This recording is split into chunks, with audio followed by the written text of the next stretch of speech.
Čia Energy Digest tinklalaidė, kurioje apžvelgiame, kas geresnio pastarąją savaitę įvyko mūsų energetikos sektoriuje. Baigėsi 49-oji 2020 metų savaitė. Iš geresnių savaitės naujienų. Pasistumėta link vėjo jėgainių jūroje, užbaigtas trečias sinchronizacijos projektas iš 14 ir įsteigta Lietuvos vandenilio platforma. Iš tokių vidutinių naujienų pranešama apie dar vieną galimai nutylėtą incidentą Baltarusių branduolinėje jėgainėje. Be visų šių dalykų, Dainius Kreivys bus skiriamas energetikos ministru, patvirtintos dujų kainos gyventojams, o ESO investuos į duomenų mainų platformą. Štai papunkčiui. Niekas negalės virkti mūsų politinės valios. Jungti su europiniais elektros tinklais. Yra turėti kiek įmanoma žemesnį kainą. Их энергетическое кольцо. Это создает для нас проблемы. Dainiaus Kreivio kandidatūra į energetikos ministrus prezidentui tiko. Tai reiškia, kad jis pradės darbą kartu su naujaja šalies vyriausybė. Tiesa, jis visgi pateko į dvejetuką kandidatų, kurie prezidentūroje sukėlė tam tikrų abejonių. Tai yra, ar ministrui pavyks išvengti viešųjų ir privačių interesų konfliktų. Prezidentas teigia gavęs raštišką pasiūlymą, kaip ministras to galėtų išvengti. Dainius Kreivys pasiūlė energetikos ministerijoje įdarbinti specialų atitikties pareigūną. Anot būsimojo ministro, toks žmogus dirbtų ministerijoje arba politinėje komandoje ir prižiūrėtų rengiamus ir tvirtinamus dokumentus. 40% valdomų akcijų bendrovėje Katus ministras atsisakyti neketina. Pastaroji valdo pramonės, statybos, nekilnojamojo turto ir prekybos įmonės. Tuo tarpu būsimoji Lietuvos energetikos politika vis dar miglota. Anksčiau šią savaitę vykusiame dar kandidato į ministrus susitikime su prezidentu buvo aptarti svarbiausi šio sektoriaus tikslai. Visų svarbiausias – sinchronizacija. Tačiau tuoj po jo abi pusės viešai minėjo Astravo elektros neįleidimo klausimus.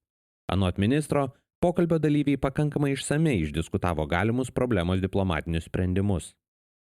Pokalbyje dėmesio skirta ir atsinaujinančios energetikos plėtrai, tačiau viešai apsiribota keliomis aptakiomis frazėmis. Ministras prezidentą patikino, kad sunkumų nesukels nei tie žaliosios energetikos tikslai, kuriuos Lietuva yra prisiėmusi, nei tie, kurie ateityje gali būti keliami komisijos ir kuriuos teks prisiimti. Baltarusijos nevyriausybinė aplinkosauginė organizacija Ekodom pranešė įtarianti, kad Astravo atominėje elektrinėje įvyko dar vienas incidentas. Esą hidraulinių bandymų pabaigoje, išpumpuojant vandenį iš atsarginės aušinimo sistemos, buvo pažeista jos cisterna. Užuot agregatą pakeitus, jį mėginama sutaisyti vietoje. Oficialiai hidrauliniai reaktoriaus bandymai buvo pradėti rugsėjo 7 dieną, o apie jų pabaigą nepranešta. Baltarusijos institucijos, į kurias organizacija kreipėsi, neigia, kad toks incidentas yra įvykęs. Lietuvos branduolinės energetikos reguliuotojas VTSI taip pat siekia išsiaiškinti įvykio aplinkybės, tačiau gavo tą patį atsakymą. Lietuva ir Baltarusija yra pasirašiusios susitarimą dėl ankstyvojo pranešimo apie branduolinę avariją. Tačiau šiuo atveju radiacinio fono pakitimų neužfiksuota. Praėjus kelioms dienoms po nevyriausybinės organizacijos išplatintos žinios, Baltarusijai pranešė sustabdę bandomą jėgainės reaktorių. Tai buvo atlikta, kaip suplanuota, baigiant branduolinės jėgainės vadinamojo energetinio paleidimo etapą. Atliekamas visų sistemų ir įrangos testavimas tęsis iki gruodžio 11 dienos. Parengiamieji darbai vėjo jėgainių statybai jūroje šią savaitę sulaukė nueinančios vyriausybės paramos. Ji pritarė susisiekimo ministerijos siūlymui nuo 6 iki 2% mažinti kapitalo grąžos normą, kurios tikimasi iš Klaipėdos jūrų uosto investicijų į tam tikrą infrastruktūrą. Šie pakeitimai leis uostui įrengti krantines, reikalingas tiek laivų statybos bendrovėms, tiek jūrinių vėjo elektrinių gamybai ar surinkimui. Be to, vyriausybė pritarė siūlymui parengiamiesiems jūrinio vėjo elektrinių plėtros Baltijos jūroje projektams skirti 7,5 milijono eurų. Jie bus skirti poveikio aplinkai vertinimui, vėjo greičių matavimui ir jūros dugno tyrimams, kuriuos iki 2024 metų atliks Lietuvos energetikos agentūra. Tikimasi, kad šių veiklų finansavimas iš viešųjų lėšų leis tikėtis šaliai palankesnės konkurso investuotojui atrinkti baigties. Užbaigtas trečias iš 14 projektų skirtų Lietuvos elektros tinklų paruošimui sinchroniniam darbui su kontinentinė Europa. Sustiprinta Elektrėnus ir Vilnių jungianti elektros linija. Už kiek daugiau nei 19 milijonų eurų 330 kV elektros perdavimo oro linija pertvarkyta iš vienos grandies į dvi. Abi jos įjungtos lapkritį, pačioje gruodžio pradžioje užbaigtos paskutinės statybos. Projektas pagal planą turėjo būti baigtas ateinančių metų kovo pabaigoje. Ruošiantis atsijungimui nuo rusiškos IPS-UPS sistemos, aplink sostinę turės būti suformuotas 330 kV linijų žiedas. Jį sudarys jau veikiančios linijos Lietuvos elektrinė Vilnius, Lietuvos elektrinė Neris ir dar nepastatyta linija Vilnius Neris.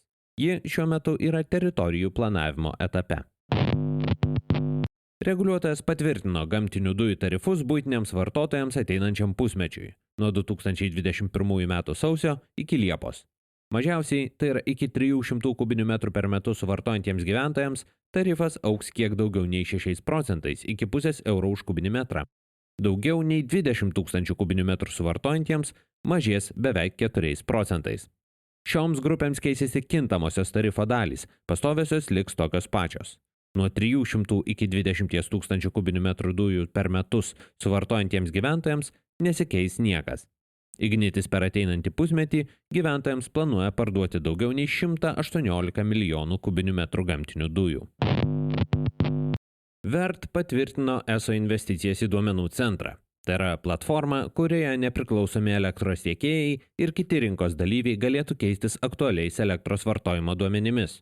Šiuo metu ESO su rinkos dalyviais tokiais duomenimis keičiasi skirtingais būdais ir formatais. Reikalingų investicijų suma neskelbiama, tačiau tikimasi, kad dėl jos atnešamų naudų elektros energijos skirstymo kaina vidutiniškai mažės 0,04%. Platformą tikimasi sukurti iki 2023 metų pabaigos. Jos reikšmė turėtų svariai išaugti po visuotinio išmaniųjų elektros skaitiklių įdiegimo. Ir galiausiai, Lietuvoje įsteigta vandenilio platforma. Susitarimą dėl jos įkūrimo pasirašė Energetikos ministerija ir 19 organizacijų, tarp jų ekonomikos ir inovacijų bei susisiekimo ministerijos, verslo asociacijos bei didžiosios energetikos įmonės. Platformos nariai dalyvaus rengiant Lietuvos vandenilio strategiją ir vandenilio plėtros veiksmų planą, taip pat siūlys vandenilio technologijų plėtrą skatinančių įstatymų iniciatyvas. Būsimasis energetikos ministras Dainius Kreivys šią savaitę svarstė, kad vandenilį integruoti į energetikos sistemą numatoma nuo 2025 metų.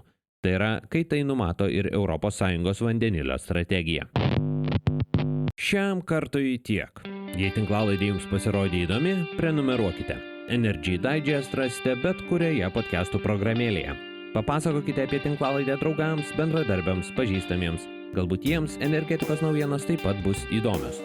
Šis podcastas kuriamas to paties pavadinimo naujienlaiškio pagrindu. Jei mėgstate naujienas ir skaityti, o ne tik jų klausytis, laidos aprašyme rasite nuorodą, kurią sekdami galėsite užsiprenumeruoti naujienlaiškį. Kaip bene viskas šiame gyvenime, Energy Digest ilgainiui atsiduria socialiniuose tinkluose. Aprašyme rasite visas navigacijai reikalingas nuorodas. Taip pat ir į Patreon platformą, kurioje galite tapti tinklalaidės rėmėjais. Ačiū, kad klausėtės. Su jumis buvau aš, Naglis Navakas. Iki kitų kartų.